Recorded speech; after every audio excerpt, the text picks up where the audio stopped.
from the heart of Dubai, where tomorrow is being built today, to the world. Welcome to the CTO Show with Mehmet. Here, we redefine technology and reimagine possibilities.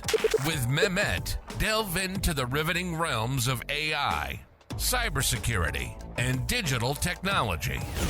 Experience the thrilling highs and lows of startups. Immerse yourself in the spirit of entrepreneurship and witness the future of business innovation being written in real time. Now, without further ado, let's tune in and explore the future. Hello and welcome back to a new episode of the CTO Show with Mehmet. Today, I'm very pleased joining me, Michael Hudlow. Michael, thank you very much for being with me on the show today. The way I love to do it on this podcast is I would love my guests to introduce themselves, tell us a little bit about their journey and what they are up to. So the floor is yours. Okay, so I'll do this in 53 parts over the next 4 hours. I'm joking. I'm Michael Hudlow. I've been in the CIO CRM space for longer than I want to admit, but let's just say the better part of 20 years, maybe a little more actually. And several years ago, I was eyeball deep in doing a lot of consultation and operational work using large scale systems, mainly CRM systems. And I really started to see a lot of common mistakes happen that were not covered in normal, let's just say, textbooks. And what I decided to do is, out of frustration, I have mainly, maybe for some therapeutic work for myself, I decided to write a book, and now it's turned into 2 books on that topic, and we can get into that later. But over the past 20 odd years, I've worked for 3 of the infamous Big 4 consulting firms, both in heavily internal operations work for the companies themselves, or in consultative work for their clients. So thank you. Thank you for you, Michael, actually, for being with me on the show today. Now, maybe it's kind of a classical question. Some people, they claim that CRMs and, all these kinds of systems are, kind of boring. What have inspired you and, Well, attracted you to there? Interesting question. So here's my opinion on that. And I'm going to answer this in a roundabout way. And I'm going to change your question I'm going to add to your question, not change it. Sure.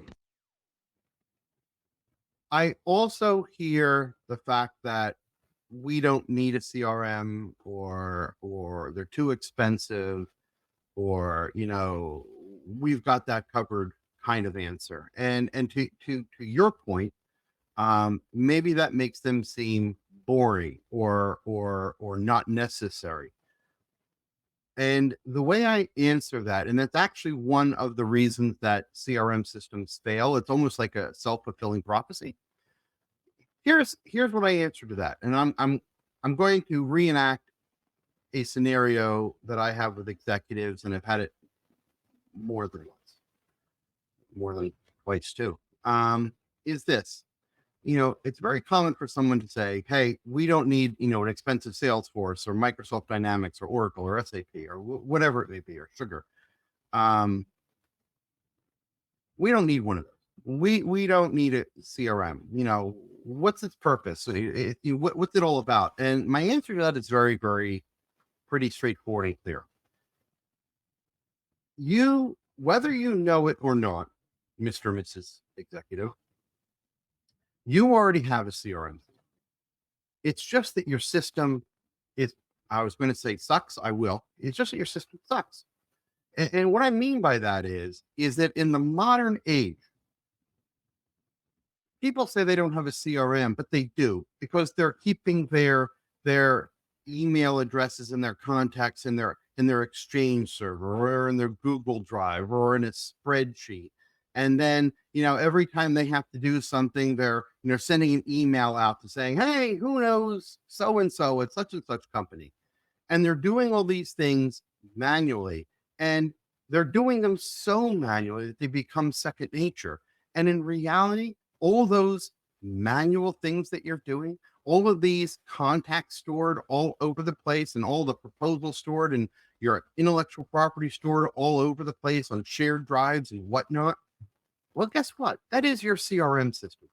The only thing that modern, and I lump all those big name CRMs, and there's probably 40 more that can be lumped in that. The thing that modern CRM, air quote, systems do is pull all of that stuff into a unified front, and it gives you the ability to use your best practices or industry best practices to manage and recall that information. So if you think CRMs are boring, then my answer to you is you don't know what you're talking about, because you're doing it all day long. What this just allows you, or what these systems allow you to do, is to do them much more efficiently. And you think about it, the output of a CRM system is, data, and organized data, turn that into knowledge and actionable knowledge. Well, who wouldn't turn down the ability to make their data that they already have into actionable knowledge much faster? Your competition will certainly do it. So there's my answer to that. So I asked the question on purpose, and exactly I like the way you turn it around. I will come later to the challenges after we deploy the CRM and so on. But first, and it's not about the CRM, by the way. So usually when I speak to startups or small, medium businesses, they ask me this question, like, why we need the CRM in first place? And I try, the same way you mentioned, like, like having it in the email, you already have a kind of a CRM, which is not efficient. Or maybe you are putting your, and let's call them opportunities, in an Excel sheet or maybe Google sheet, whatever. This is a kind of a CRM, but It is. you need, you need to keep track of that. So this is why I like the way you approach that. Now, let's assume that the guys, they get convinced we need a CRM system, but you just mentioned something very important here, Michael. So what are like the most common, I would say, mistakes you have seen organization do when they decided to have a CRM and they decide to implement the CRM systems? Right. So what are like these common mistakes they do and how they can avoid them? Well, firstly, I would say selfishly, as you can see over my shoulder, I have a book exactly on that topic, and another one coming out in the end of March in 2024 of how to make the most common mistakes people make with now the integration of AI into CRM. But no more shameless plug. Here's the reality. There are a list of what I would call common mistakes. But if I had to sum them up at the highest level, it's this, is that, and a lot of it, my books are not technical, by the way. They're on a technical topic, CRMs, which is what we're talking about, but they're not technical. You don't have to be technical savvy to get them. If you are technically savvy, they're fine, but they're written, not really written. They're written in a very layman's term. And here's the reality.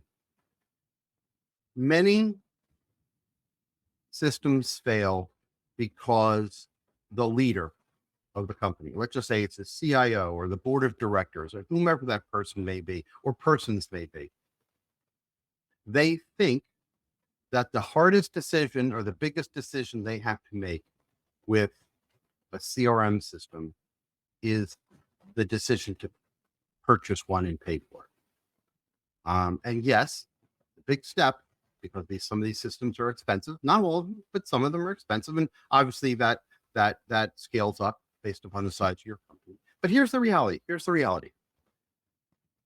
That may have been a difficult decision to say, hey, we are going forward with Microsoft Dynamics or Salesforce or whomever. The reality is is that is a small contributing point to the success of the system. I will even go as far to say is that if a leader or leaders, if that's the last thing they have to do, like, hey, I bought it, we paid for it, now you go do it, I will guarantee you the system will fail. It will.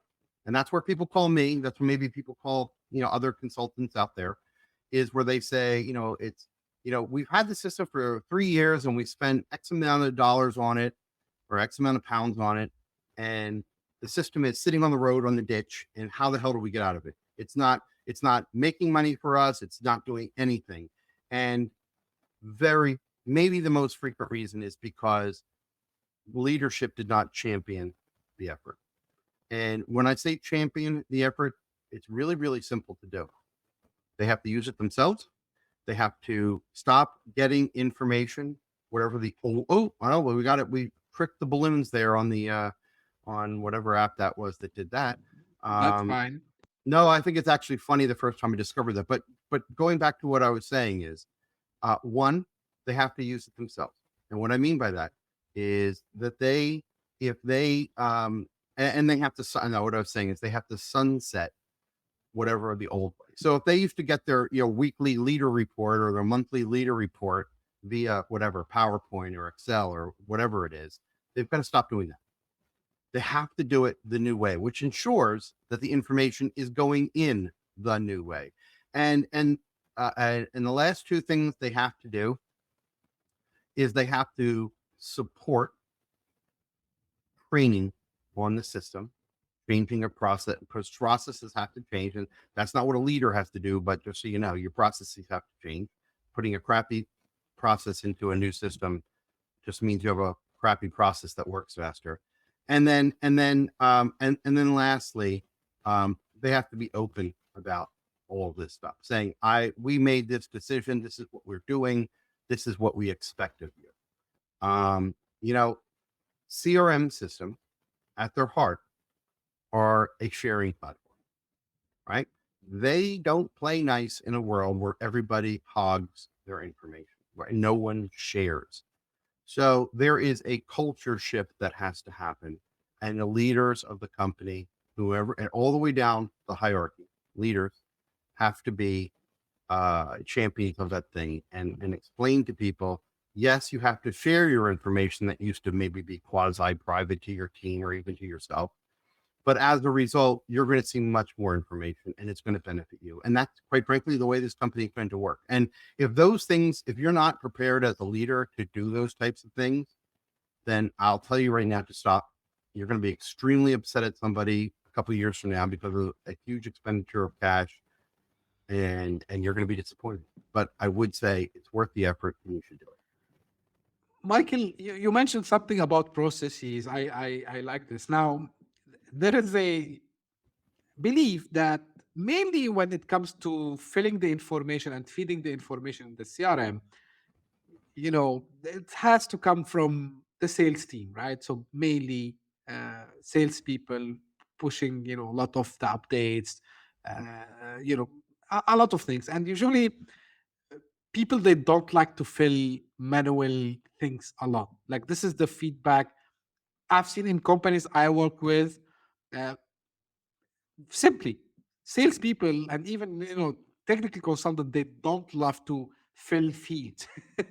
Now, have there been any evolution, I would say, integrating maybe some kind of automation, some kind of, now we are in the age of AI, so how leadership can leverage these technologies so they can make whoever gonna utilize the CRM system love to use it, actually, instead of saying, oh my god, Right. like, this is Well, a lot of manual and office work that I hate to do. So so- how we so can yes, shift this?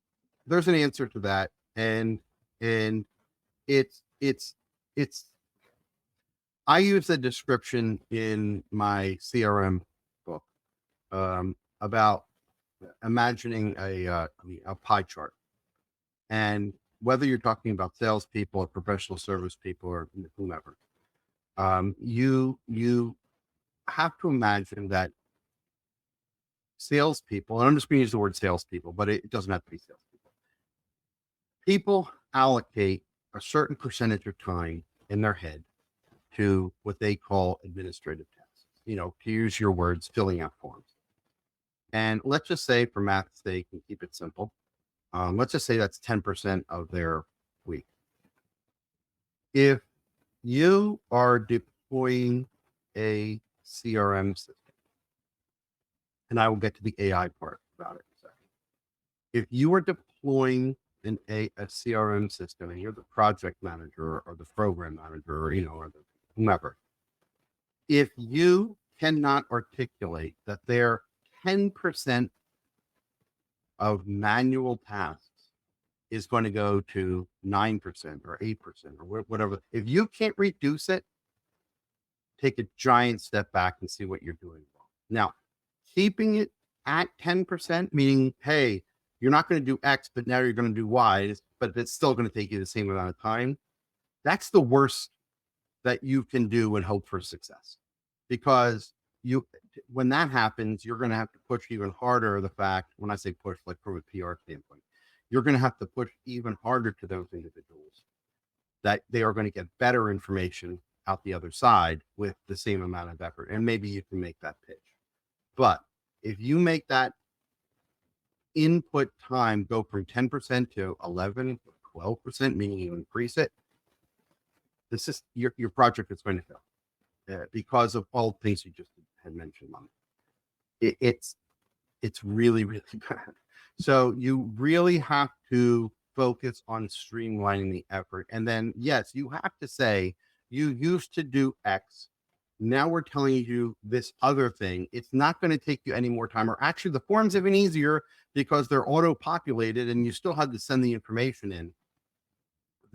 Then you are going down the right path. Now, the other fallacy, which is embedded in your question, or the answer is the fallacy, is that, well, I'm a salesperson. I'm just going to send in my scribbled notes to some administrative person and they are going to put the information in for me. Now, does that technically work? Yes. Does it theoretically work? Not really. And here's the reason why.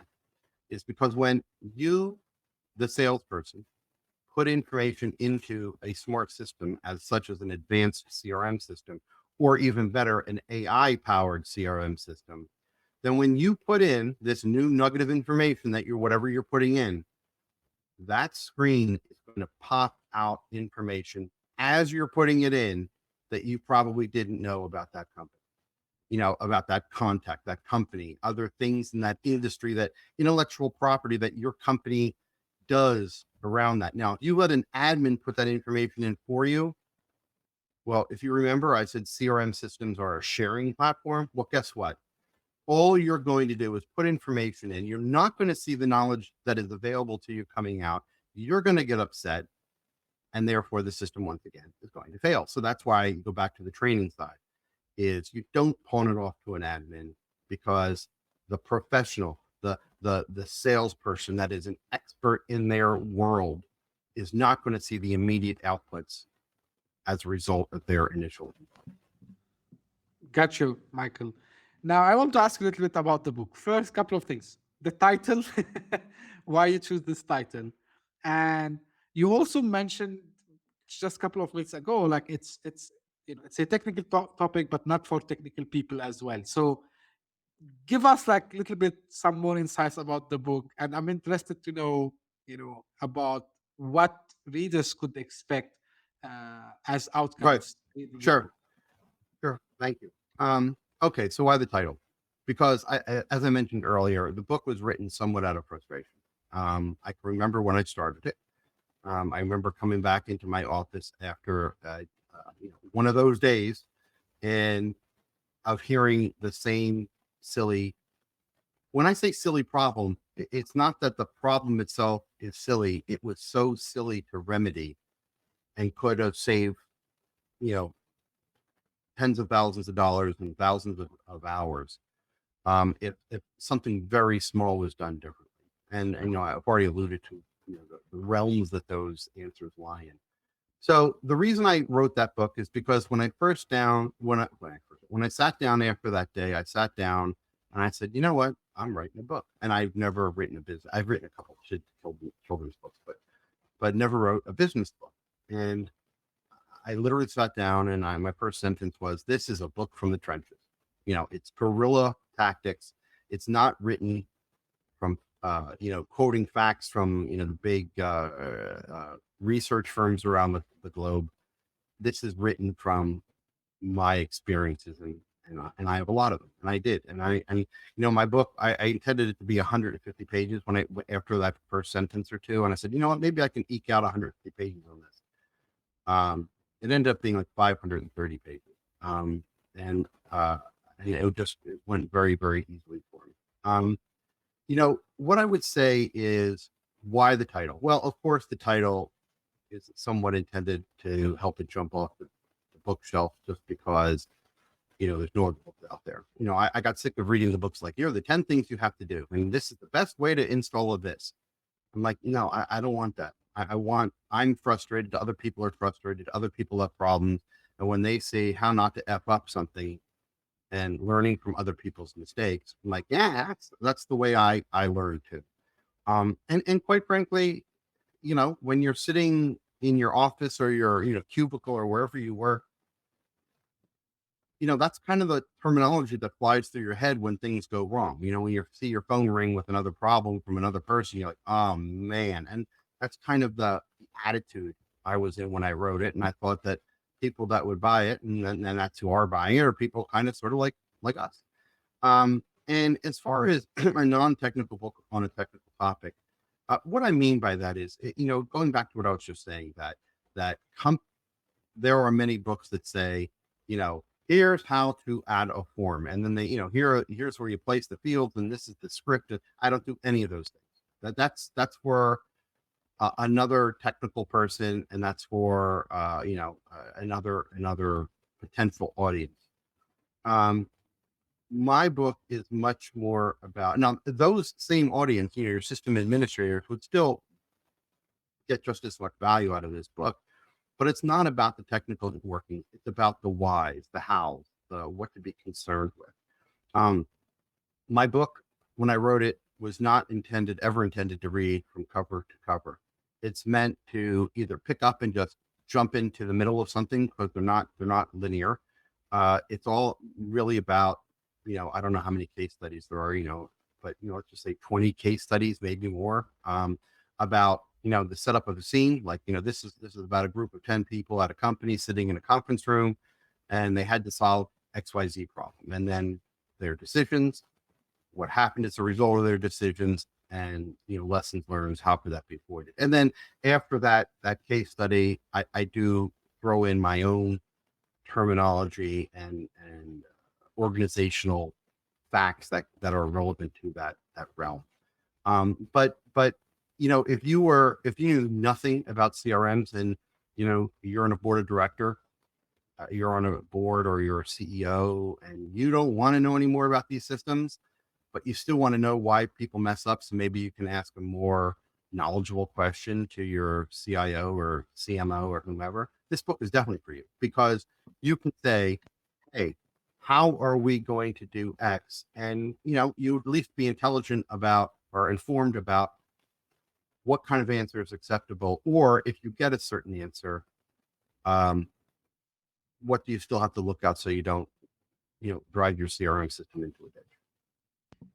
Great, Michael. Now, maybe from the book, on something that you have worked on, I started to figure out that when I ask this kind of questions, the audience like it as well. So if you can give us like you don't have to mention any customer name, you don't have to give Which I never if you- do. Yeah, but yeah, go ahead.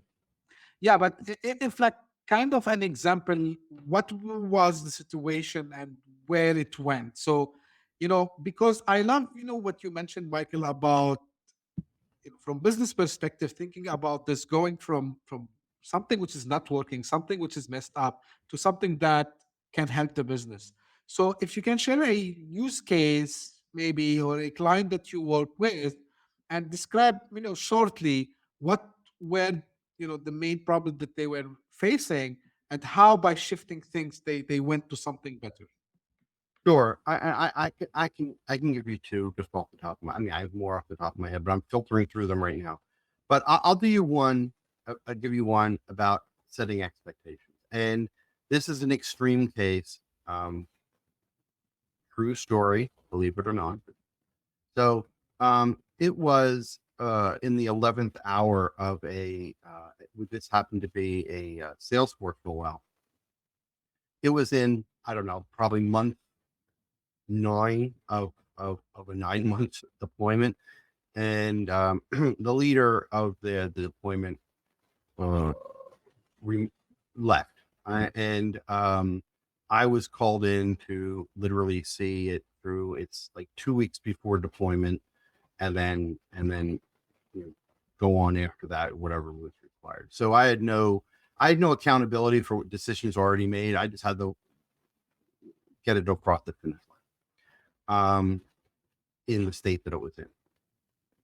And quite frankly, there's no changes I could have made. I was more of a figurehead, if nothing else, on this particular role. And so the very first day, so the system went live on midnight of whatever date it was. The very next day, I was walking in the hallway, and the rollout went fine because with the systems like Salesforce, they go live very beautifully. So it went live, no problem. And the leader of the firm was maybe 40, 50 feet away from me down the hallway, and he said, "Hudlow," my last name. He goes, "Hudlow, no one's effing," but he used the word. He said, "No one's effing high-fiving me." And this is like 8 o'clock in the morning. And I'm like, my coffee is still in my hand, and I haven't even taken a sip. I'm like, "What?" And he repeats the same thing. "Why aren't they effing high-fiving me?" I'm like, "What are you talking about?" And he, called into the corner office, as it were. And he said, "I just spent X million dollars on this system, and all my other leaders around the world, they didn't call me and thank me." And I go, "It's 8 o'clock in the morning. What did you think was going to happen?" And long story short, his expectations, which were set up for 10 and a half months, were so out of whack that he literally thought, these systems were going to fix every ill that they had in this realm of in this case, it was all, basically they surrounded around business development activities, which I guess everybody does, but this was much more about the back end working than, selling stuff. And so I know you're probably saying, "Was this executive an idiot?" Well, I got to tell you, this type of problem, while this is an extreme case, this type of problem happens, I don't even know, 50% of the time, where executives have their expectations so far off of reality, which is going back to the very first point I made about frequently executives think the worst thing or the hardest thing they have to do is pay for the system and then kind of walk away. This isn't an account. CRMs are not accounting systems, right? They're not time reporting systems. They just don't happen and people happen to use them. These things are changing a lot of, usually, very bad processes and making it something that people used to covet, in their little black secret address book and contacts, and exposing all that, or potentially exposing all that. So no one's going to high-five you day 1, week 1, month 1, maybe not even year 1, because everything, it's like ripping, the scab off a wound. It's painful for a lot of people because they're scared, they're paranoid.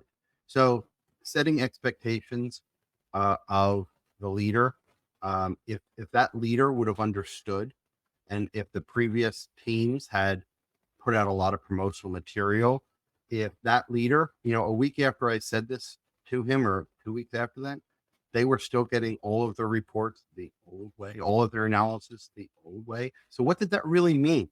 That means that their reports and their reports had to do twice the amount of work, because now they had to do it the old way and the new way. So that one silly thing about setting expectations to say, hey, listen, this is what you can expect in week 1, week 2, month, whatever. This is once we go live, then we can put in, the new processes. We're going to stumble and fall a few times, but that's okay. And this is how we need you to adapt to this.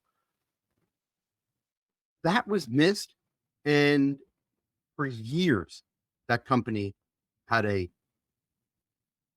failing to extremely subpar system because initial mistake in day one was made. And as a result, once that executive said, think about it mentally, how frail our brains work is, that executive who happened to be the leader of this company, they got an initial hit in their head that said, this system sucks. And it took forever to get that idea back out of that person's head. And that all happened before coffee on day one. And that is absolutely true. And I've seen it. This was an actual story, but I see it all the time. Okay. So there's the first one. The other one I see happen a lot is also about championship. And I'll give you a real world example. And I kind of just alluded to it. So I'm just going to tell you it because it happens so much. Is that a divisional leader, so a person who is a few runs down, but still very high up in an organization, knew that the highest level leader was doing things correctly. They were only taking information in through the CRM system. This happens to be dynamic. They were doing it through the new way, and that is how they are taking it. And they, also with these CRM systems, you have to take the thought that if it's not in the official system, the CRM system in this case, then it doesn't exist. And that's a huge one that I tell companies to print it out and put it over, their printers or wherever people hang out when they're in the office, obviously. Because you don't want to have the duplicity of manual effort. So in this particular case, this divisional leader was kind of on the hook to give all the information to their boss and their boss's boss through the CRM system, but they were still indifferent. So they required all of their staff, as I mentioned earlier, to do it the old way, which was they passing around a spreadsheet, on Thursdays for Friday meetings, that kind of thing, which is a real pain in the ass. And then at the same time, some administrative person would take the information off that manual report and then put it into the CRM system and, have to ask people about things and all that. And it was just duplicative work. And as a result, not only do you get duplication of effort, but that you also get extreme chance for data misalignment and data failure. So that when someone does finally say, okay, I'll go into the CRM system and I'll request a report or analysis or a forecast or whatever it is. Well, more times than not, that report is not right because it doesn't have all the information. So what happens? Their first impression wins. And then they talk to their friends how it sucks. And then their friends talk to their friends and it never ends. So these little decisions about championship, these little decisions about setting expectations, these little things about we're doing it, come whatever, June the 1st, we're only doing it the new way and not the old way. Little decisions like that have exponentially horrific outcomes if not done. Absolutely. And I think, Michael, you would agree with me. This would apply to any project we do from technology perspective. If we put the wrong expectations, we do the wrong planning. And yeah, I've heard Right. a lot of similar stories where people, hey, like we're spending millions on this solution and we are not seeing the results that we were Right. promised. The only, and you're correct. And it's funny when I started writing the book, I was also with the first book, I was coming to the same conclusions. The only difference, well, there's two differences. One, I was obviously in a CRM mindset at the time when I wrote it, but additionally, CRMs haven't, they're still new, right? And when people think about big systems at a firm, they think of, email or their file servers or, or like I said, their accounting system or something like that. And all of those things have been digital for a very long time and connected for a very long time. Whereas CRM is basically saying, like I said, it's a sharing platform. I am going to look at your information. You're going to look at my information. And then I'm going to give you and everyone else the best answer possible to move things through quickly. And, if it's done correctly, access to intellectual property so you can get the best information about our products and all that kind of stuff. And systems like that are new enough that there's a huge amount of suspicion behind them. And also, since they are so interconnected, since a CRM has its, and if you look at any system, look at Salesforce, they right now have, their what they call their clouds, but let's just say their objects. They've got them for every industry and every function at a firm now. There's a marketing and an HR, HR, and they're just everywhere. So this one system, if you do something wrong in it and it's connected to all these other things, it can really mess up, and if it's considered the book of record, then you really can't mess up those processes. And that's what happens. Whereas, look, if you don't like the time reporting system and you put your time in wrong, that individual gets the time report back and says, hey man, change this.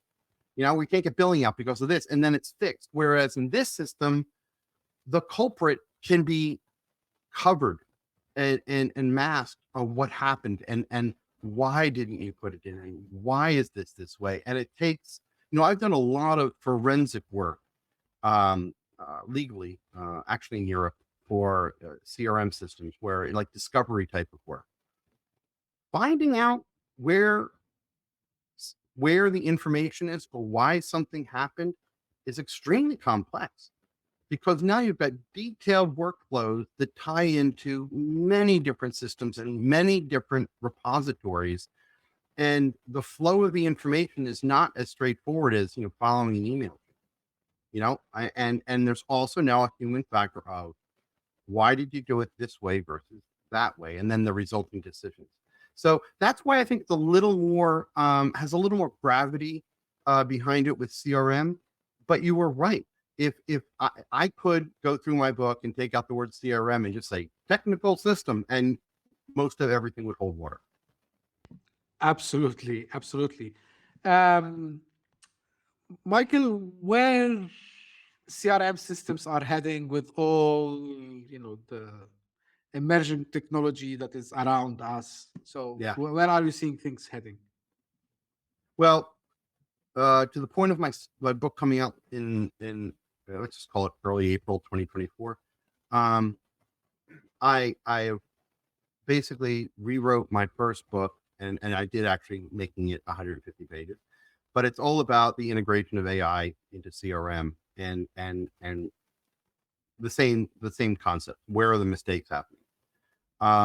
And first off, no pun intended, but these, cloud-based CRMs, it's becoming a very murky, cloudy situation because, I'm sure you're like me and you read up on AI, and we all get news feeds about AI, and we see it on YouTube and TikTok and everywhere in the world. We see AI this, AI that. There are so many AI platforms, and there are so many that plug into CRM. So where, there is a newness issue that is popping up. It's like, which one do I use and why do I use it? So here's where it gets murky. All of the big vendors that I mentioned earlier, every one of them has an AI engine that they've been introducing, reintroducing for years now. And just like any other mega company out there, they all are acquiring new AI that plug into their system. On top of that, there's an enormous layer of third-party AIs that clip into all of these systems. And so you can get, and I'll warn CEOs about this right now, or board directors. It is very easy, as myself, I'm guilty of this in my career as well. We all, as technologists, can get sometimes blinded by the amazing capability of the technology. There are things out there right now that you're just like, what is that doing? And they're amazing. And it's very easy for a technologist, including technology leaders, to extrapolate the use of a technical tool to improve quality of corporate life or business product. But what I would say, and what I would urge any leader, including the technology leaders, is just take a giant step back and first, don't go look at a tool. And once again, you can apply this. I know you're about to say, I'm assuming you're about to say, you can apply this to other worlds. But it is extremely easy in this ever-changing world to apply a tool and find a problem, as opposed to, and this is what I would first say to anybody in the CRM space, you've already spent a ton of money on CRM. One, are you getting the value out of your core tool before you start spending money on other widgets? There's my first question. All right. Our first point. Second point, I would say, I'm not putting up my two fingers, but I want more balloons shooting up behind my head here. But the other thing is, you have to maximize the ROI of any AI tool you put in place. Right.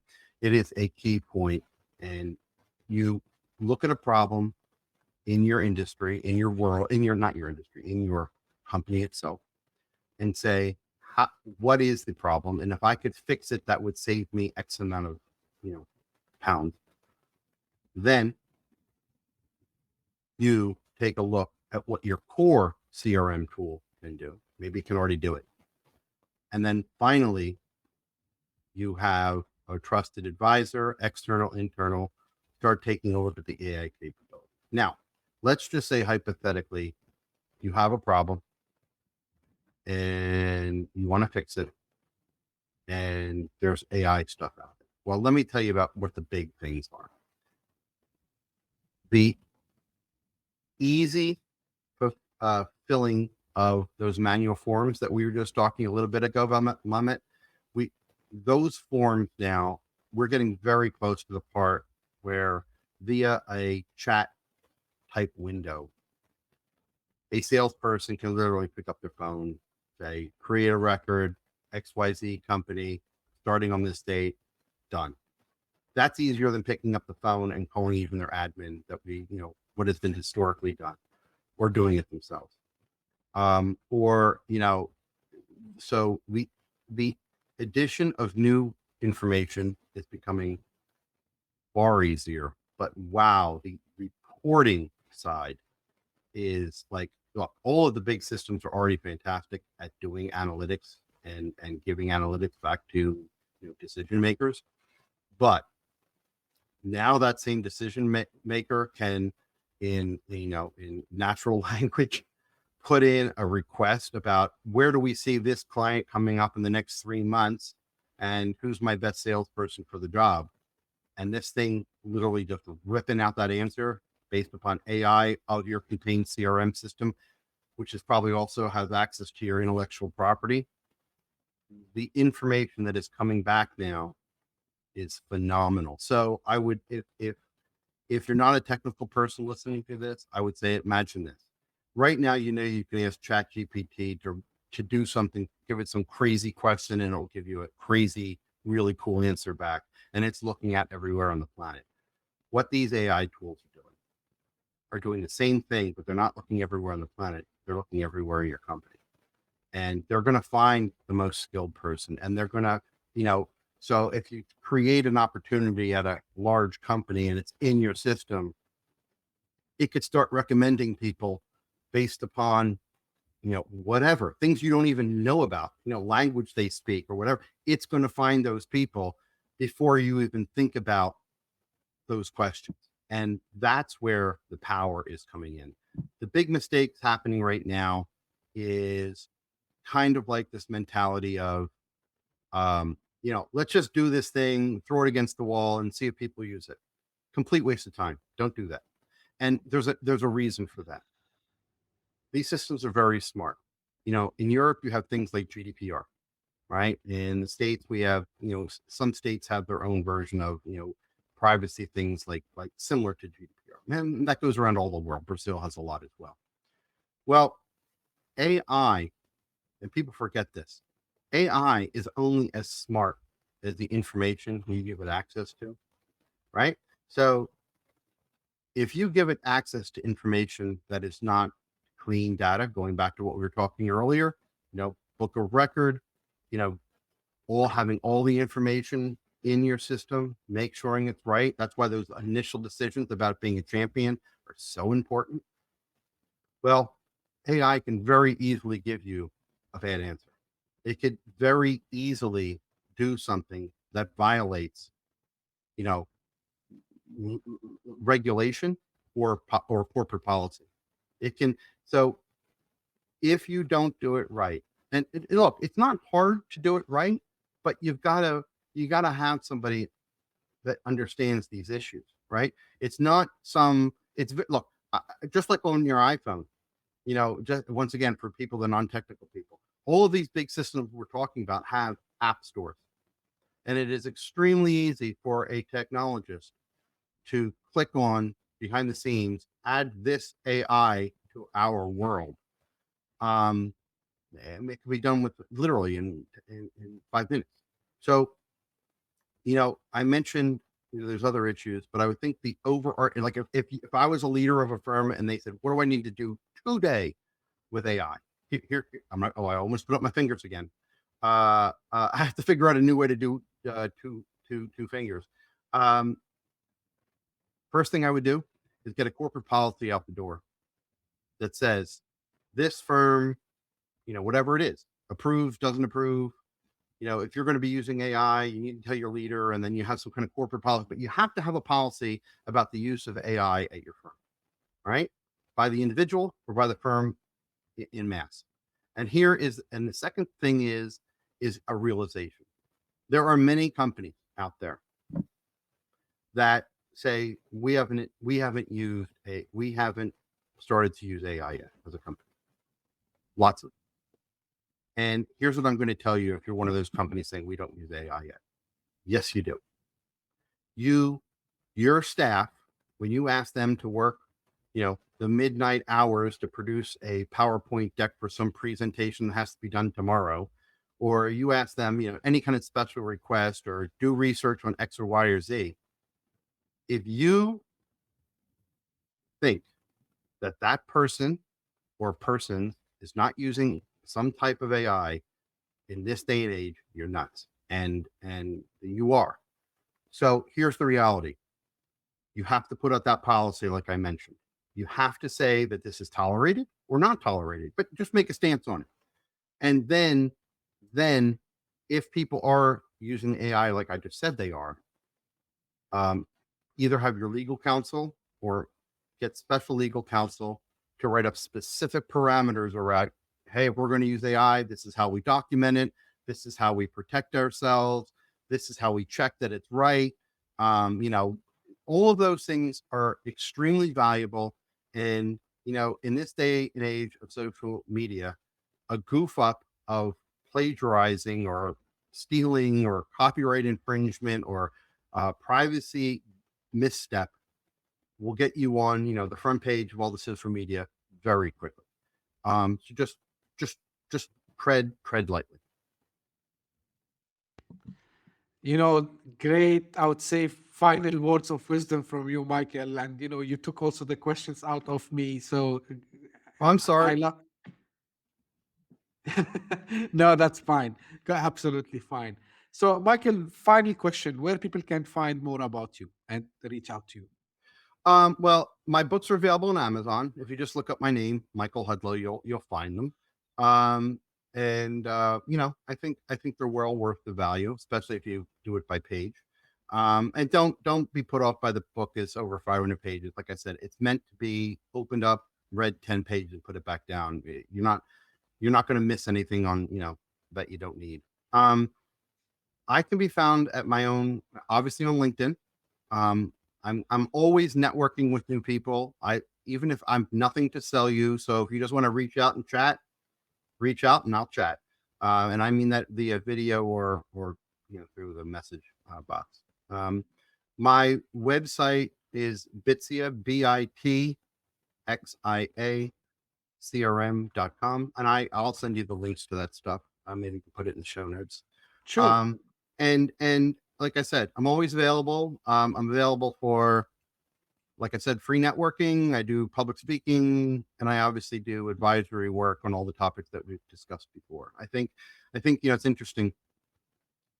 In today's world, it seems like there's plenty of technologists that know how to get certifications in how to do the individual steps.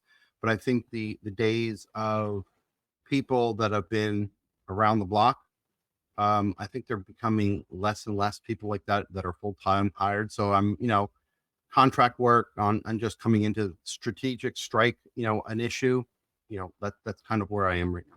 And then I'm going to start working on my third book once I figure out exactly what that's going to be. But I think I know. That's great, Michael. Really appreciate your time. I appreciate you sharing your experience and your insights about everything related, not only CRM, I would say CRM, technology, AI in organizations. So again, thank you for all, Thank you. Thank these, you, everybody. this, I would say thought-provoking, ideas also that you shared with us. And, I would make sure that all the links you mentioned, they are available in the Yep. show notes. So people, they don't have to rewind back and type character by character. So they can just click the links. And this is for the audience. If you just have discovered this podcast by luck, thank you for passing by. I hope you enjoyed. Please subscribe. We're available on all podcasting platforms and on YouTube. And don't forget also to share it with your friends and colleagues. And if you are one of the loyal people who keeps coming and keep sending me their messages and recommendations, thank you very much for doing that. I really appreciate it.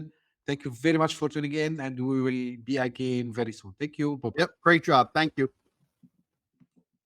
Hit that subscribe button, share the show with your tech-savvy friends and fellow entrepreneurs, and leave us a review on your favorite podcast app. Your support means the world to us.